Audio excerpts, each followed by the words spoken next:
My name is Wulf Schlachter. I'm CEO of DXBe Management. We are doing consultancy as well as advisory. Working worldwide, having roughly 45 people working in this space, and building startups as well as CPOs from the scratch. And worldwide, that means we are working from New Zealand via Middle East to Finland, or I would say from China, Korea over to US. And that's part of our daily business. I was one of the founders of ICNC, so started very early, almost 14 years ago, and part of one of these guys in the ecosystem, which are well known, say it like this.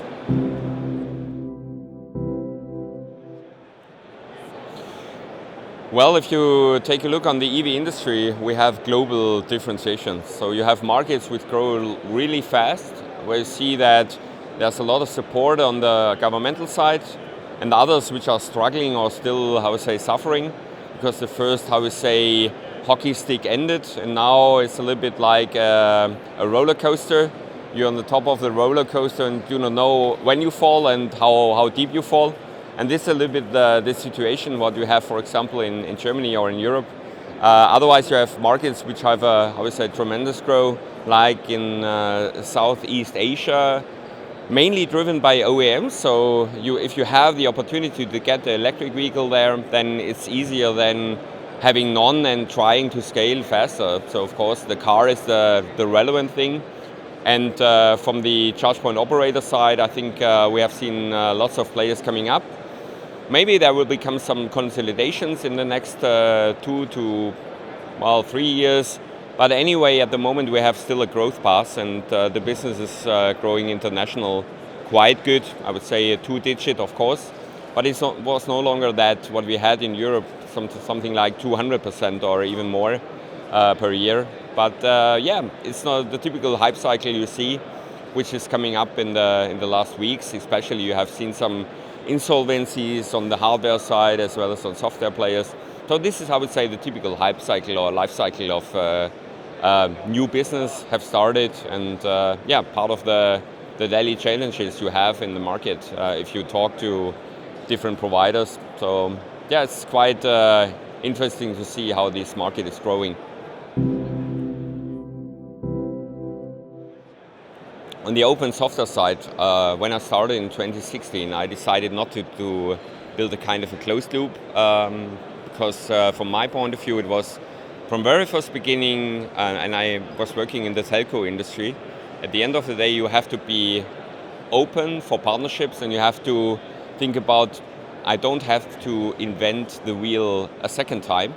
So if it's already existing and I don't have to change so much, why do I partner with someone who has the right solution for me?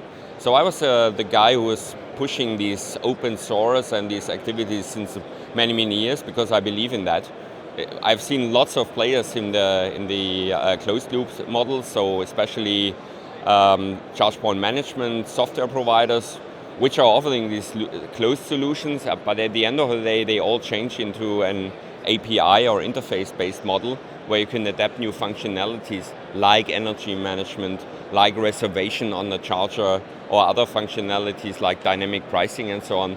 So this is the typical way what you have in the industry right now, that everyone wants to make the platform more open and not closed. And this is, I would say, the typical development we have seen over the last 6-7 years in Europe and also worldwide. Even in the US, it's adapting, I would say, some functionalities and what we have seen here in Europe since years. So out of the, closed loop models into an open space. The Everest project is one of the, from my side, most challenging one, because it's an open source project.